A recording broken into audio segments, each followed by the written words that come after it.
Makaigsunan, dili kalimod nga nagkahiusa ang mga pagbasa o ang salmo nini atong panagtigom karon sa pagdapit kanato sa pagbaya diha sa Ginoo tungod sa mga butang makaluwas nga iyang nahimo ug padayon niyang gihimo alang sa iyang katawhan. But the amazing thing about this invitation is this: ang giplastada at tubangan nato mao ang figure of John the Baptist. Importante gyud tingay ning tawhana kay sa miaging Domingo siya man sad ang atong gisgutan. Nagibalik na pud sa liturhiya karon, rejoice.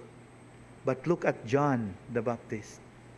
Ngano kaha makaigsuonan nga gidasig ta sa pagmaya apan gipatutok ta sa imahe ni San Juan Magubunyag. Unsa kahay makat-una nato kaniya nga magtudlo kanato sa pagdiskubre sa matuod nga tinubdan sa pagmaya.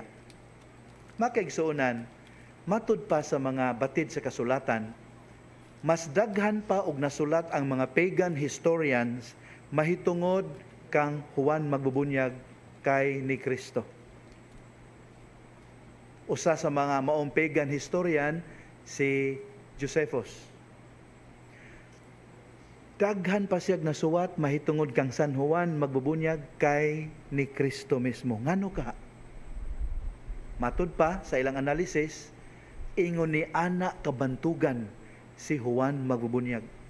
Ingon ni ana siya kasikat og influential nga mas natabunan gan iniya ang atong Ginoo.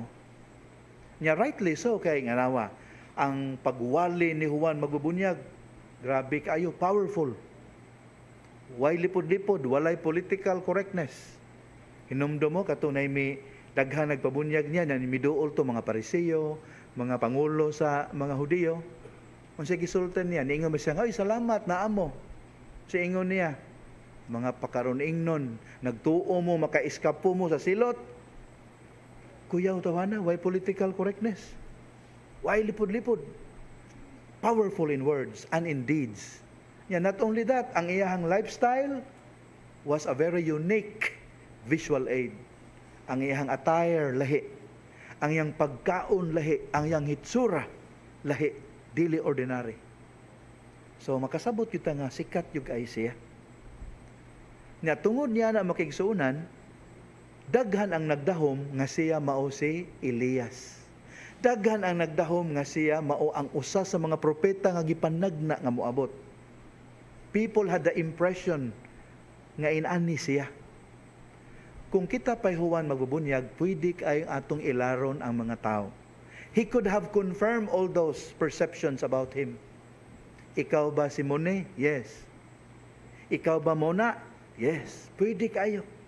Pero ang gihimo niya, gipakita niya ang iyang self-knowledge and self-acceptance. Giila niya kinsa siya atubangan sa Ginoo ug unsay iyang tahas. Mao nang with all humility, ang iyang tubag sa mga pangutana, "No, I am not." Naay mo abot nga labaw pa kanako. Apan wa lang mo kaila niya. Naan na siya sa inyong taliwala, wa lang mo kaila kaniya.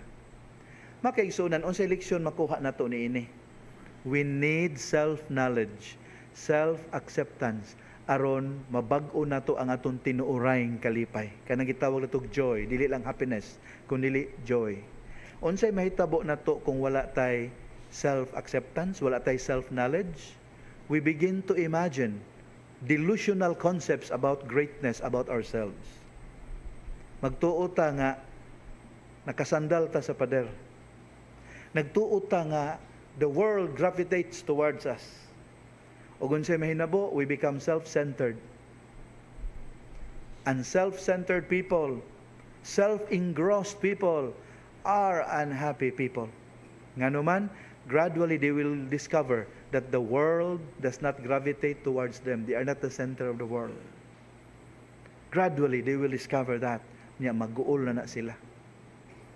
Lahi ni Juan Magbubunyag. Kaya wa siya lipod-lipod, nalipay siya. Maura niya akong status. I am not the light, but I'm pointing to the light. enough na kaayo nako na.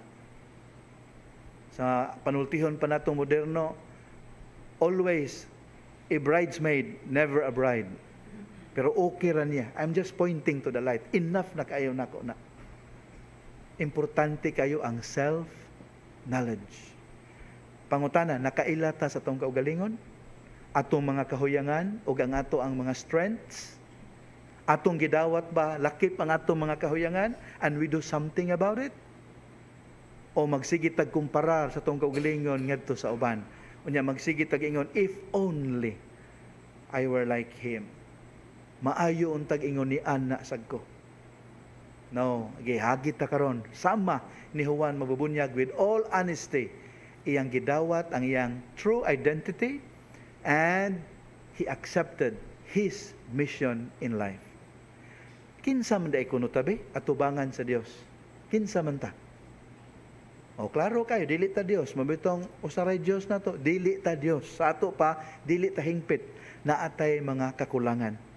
Apan gitahasan ta niya og something importante kaayo, something that would give us dignity beyond our imagination.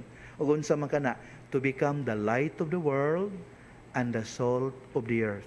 Imagine, dili ta kahayag, pero gitawag ta niya nga mamahimong kahayag sa katawhan ug asin sa kalibutan. Ingiga ana, sa ato pa naa ang iyang grasya, giving us honor that we don't deserve. Importante ato lang ang puy-an. Nya sa atong pagpuyo ana, we end up acknowledging Christ in the areas of our lives that He is not yet known. Kana mo'y mahinabo. Like John the Baptist, there is someone among you greater than I, yet you do not recognize Him. Inana unta ang atong pagpuyo sa atong kinabuhi. Matud pa ni Mother Teresa, we are not called to be successful, but to be faithful. I would like to paraphrase that. Unahon nato ang fidelity sa Ginoo. Nya once established na atong faithfulness to the Lord, please by all means succeed in all your endeavors so that in the process you will be glorifying God. Natanawa na usa sa mga ngilngig kay nga composer sa music. Unsa ingon niya, ang purpose kuno sa music is for the glory of God. Una kaniadto, pero karon unsa purpose music? Di na ta kasabot tinuod to glorify man. Ay linya bitos kanta nga hibong gyud ko nga ngano man akong lola kani adto masuko magyung magkanta-kanta mi ana. Nay linya nga nagkanayon, will be making love the whole night through. Ingon niya, hilas-hilas baya mo, kasabot mo ana. Wa ori mo mangluspad. Whole night through gyud. Nya bata pa talita kasabot unsa ngano da itong kantaha di ay. Mao ni mahitabo makiigsunan kun ang tawo makalimot kinsa siya ug unsa siya. Ang dating nato murag mo puli na ta sa Ginoo. We put ourselves on a pedestal nya nagtuo ta nga okay na ta. Makiigsunan nindot kaing mensahe sa tong panagtigom karon.